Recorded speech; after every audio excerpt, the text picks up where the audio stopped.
The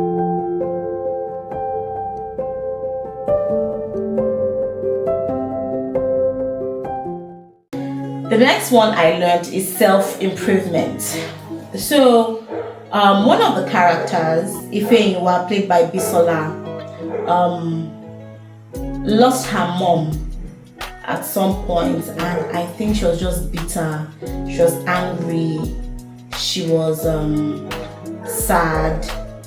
I think because she fought with her mom a lot in season 1. They're too fighting. Every time so fight, every time anger, every time they're fighting. But I think she was more angry that her mom passed without, them sorting out their issues. Then she was even angrier that it was even in the middle of a fight her mom passed. And then she felt betrayed because, her mom did not support her choice of wanting to run her dad's company, and her mom did not support her choice of breaking up with her ex. Her mom did not support her choice of wanting to be a boss lady in the tech industry, and she just felt like, I'm your only child, you should support me. She felt betrayed that her mom was willing to pass the company on to someone that she was very sure was wrong for the company, because, my dear, Timmy was a backstabber. Okay, Uzweshi, you managed to make me get angry at you in that series.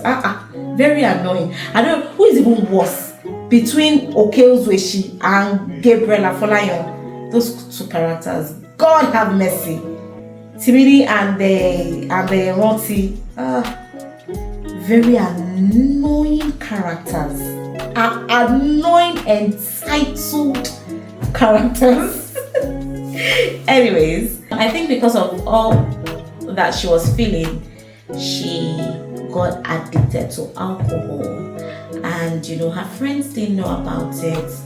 But at some point, a very nice fellow close to her, who turned out to be her boyfriend, knew about it, and he made sure, she saw a therapist, and it was just great to see her fight for herself, for her own sanity, for her company.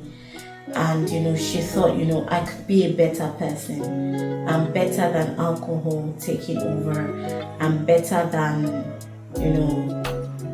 all of this that is going on with me. I can rise above it. Another person that showed me this is Sharon, where she was doing so great. Her fashion had picked up, and she was sharing her office with her house. But at some point in the series, she thought to get a space to rent, and self-improvement.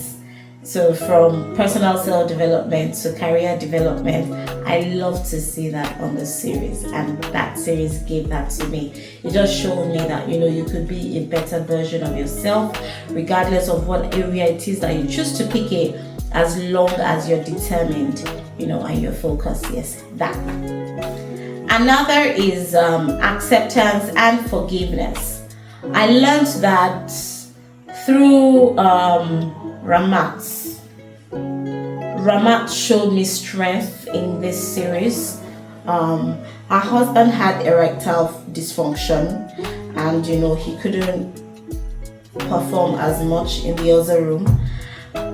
He couldn't even perform at all in the other room, and he thought the best way to resolve it was to get a divorce.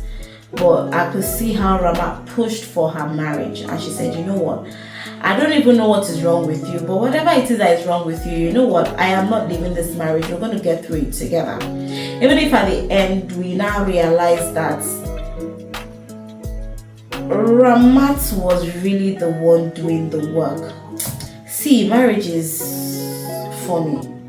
You need 100% dedication. See, equal amount of energy. She was giving it, he wasn't giving her. Then when she decided to now say, what, I'm even tired of trying because I've tried my best, but it's like you're taking me for granted. The guy now said, no, I don't want a divorce anymore. Then he now said, okay, let me go. Only for us now realize that his coming back wasn't even because he wanted his marriage back. He started using Viagra. See, all you people that use all this enhancing this thing for the other room, it gets repercussion. Yes, it has its repercussions. We saw that with Udwak, played by Bash. We saw that with Udwak. And to be honest, that aside, I just love acceptance and forgiveness from Ramat's end. Her husband hurt her so badly, and with everything that he did, she still accepted him the way he was, and she forgave him. Even if I don't know how she will forgive him now. In season 3, when she realizes that it's Viagra he used now to Colombia back. Men are wicked though. Men are very wicked. Anyway, moving on. What again will I use for acceptance and forgiveness? So I think Ife you are played by Bisola. At some point after she started getting better, she said, you know what, I'm going to forgive my mom. I'm going to move on. I'm going to say, okay, this is how she was, but I love her regardless, and I'm going to move on. And that was great to see, because it also helped in her healing process. That was great to watch. I love that about the series. Acceptance and forgiveness, which is I think number 6. Moving on to the next point, empathy. I love that for every low moment, regardless of whatever the situation was, the ladies had empathy for each other. Whether it was when Ramat got kidnapped, but she eventually got released, and even if they knew that she was just stupid doing what she did, there was still that they empathized, that they were like, oh my goodness, she was in this situation, and they stayed with her. Or when her marriage was falling apart, or was it when Dolapo was having issues, when her brother lost his baby, or when they found out that Ifeanyiwa got sick because of her alcohol addiction. Empathy. Yes, they corrected, but they corrected in love. And before the correction even came, they would first empathize. They would first understand the situation. They would shout later, but they would first hug and just tell you, okay, we understand the situation you're in. I saw that especially with Ifeanyiwa.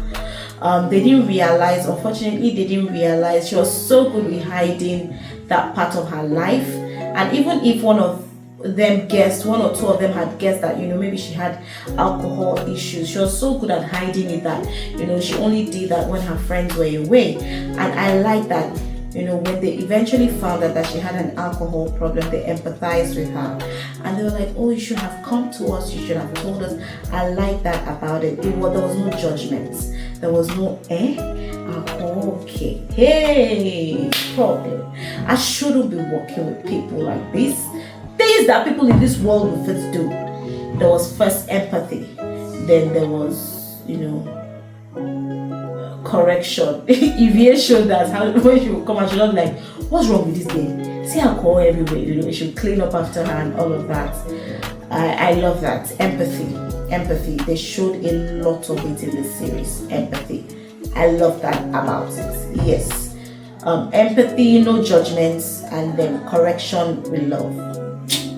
Another that I saw was courage. Courage displayed by the ever beautiful Dolapo, played by Enadu. That lady, she's such a boss girl, such a boss lady, but such a boss woman. I love that about her. Courage. She was not shaking, even with all the gra from Roti. That one's a very disgusting character. She displayed courage. She was like, as short as you are not going to stress me out. This problem that you have brought to me, I'm going to face it head on. I'm going to face it squarely, and I'm going to win. And I love that she did, even if in the end they use Kondo to knock her head. Hey, the lack of enter politics, she has entered one chance. She has entered one chance. Hey, politics is a dirty game. She did not tell Dollar Pony that politics is a dirty game. Because now they have used condo to knock her head. They've used bats to break her head. Because that's what we saw in the last episode. All these lessons that people giving like this. That last episode, not busy crumbling everything. Because I don't even understand. They've used bats to hit her head now. But I like that. She had the courage, even when Rotti threw tantrums. When he came, he arrested her. He came, he said she did this, she did that, and he was just throwing tantrums like a child. She showed courage. Courage in the face of bullying. Another person that showed courage, even if it wasn't calculated, is Ramat, played by Enidima. Going into the lion's den just to save ladies, to save vulnerable women, women that were being trafficked for sex and all of that. Going into the dungeon, and saying, I'm going to rescue these women, regardless, I don't care what's going to cost me. Her putting, sliding the phone into the lady's pocket just to, help her track her, giving her money, making sure she's okay. Tracking Yemi, if I remember that's the lady's name, and just making sure she could get through to her and see how she could help her out of the situation that she knew that she was in. That was courage, even if it was very risky, it was deadly, it wasn't calculated because almost they caught her. I like that she could do that. Courage.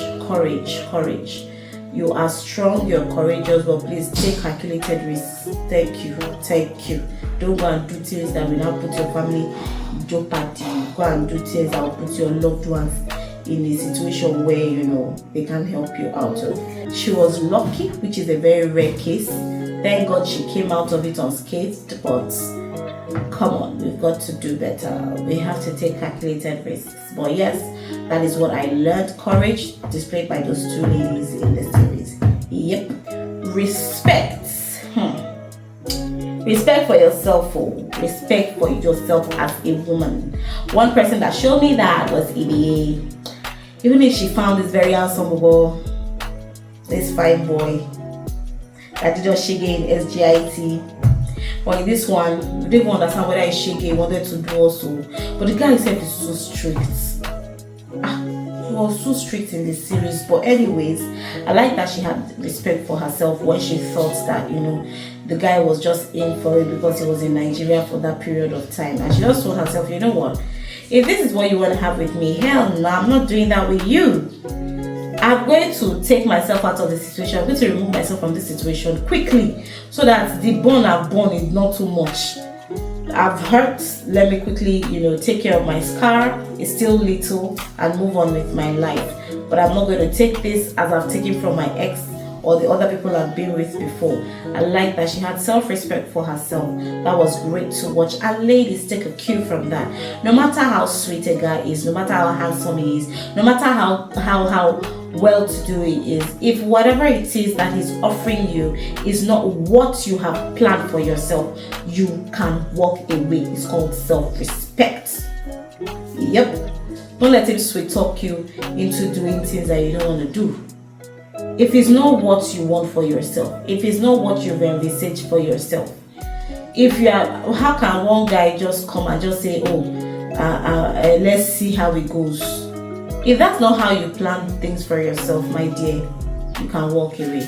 If you can take it's good for yourself, but if it's not what you want, if you want a serious relationship, if that's what you want for yourself, good for you, stick to it, and don't let someone else's I don't know what I'm planning for myself. If you realize, if you watch that thing very well, you'll notice that the guy probably never thought that deep into everything, but the minute he realized he was going to lose EBA, he said, let me quickly think about it and just know that, okay, I think this is serious, okay, I think I want to, and then he quickly gave her an answer. But if he had told her, I don't know, my darling Ivie would have moved on from that Waedo brother. Tete. Please, ladies, have self-respect. If he's not, you have plans for yourself. You know what you want. If he's not offering that, you can walk. There's so many fishes in the ocean, you don't have to pick crayfish. Thanks. And lastly, what I learned from the series is learning from our mistakes. I like that for every time the ladies messed up and they were corrected from their sisters, they learned from their mistakes. They're like, okay, I agree, I was wrong, I'm sorry, and I'll do better. Let's all emulate that. Let's all welcome it into our situations as human beings. Let's learn from our mistakes. Let's always learn to do better and be better as human beings. We are not perfect. Yes, we make mistakes once in a while, but the thing is learning from our mistakes and making sure that we do not repeat them. That shows growth. Okay, that shows that we understand that what we have done is wrong, and being better not to repeat it shows that we are adults and we know what's right and wrong, and we can take to correction as human beings. All right, so those are my 10 life lessons I got from the series Flawsome, the second season. I want to know what yours are, and maybe at some other point we will discuss the annoying characters and the other characters, but is that really necessary? I'm sure we all had. I have 3 annoying characters. Sedi, CD, whatever her name is, very annoying, irritating girl, and Ronti and Tini, whatever his name is. Those 3 people, I don't even know who is worse. Those people were irritating, and I think it's because they were entitled fellow people. Please don't be like them. Do not be like them. If you haven't seen the series, I know this is a spoiler. I tried not to reveal as much, but then I think you should watch it. It's a great series. It's got a lot of lessons. It's got so many things you can learn from it. It was shot beautifully and produced and directed wonderfully. It's a beautiful series. It's still showing on Showmax. I think you should take advantage of it. I think you should watch, and just let me know what you learned if you have watched, and if you haven't, do that, and you can come back later and tell me what you have learned from the series. Till next time, ladies, this is Abby's Nest. Do not forget to like, share, subscribe, and definitely leave a comment in the comment section. I'll see you guys later. Cheers.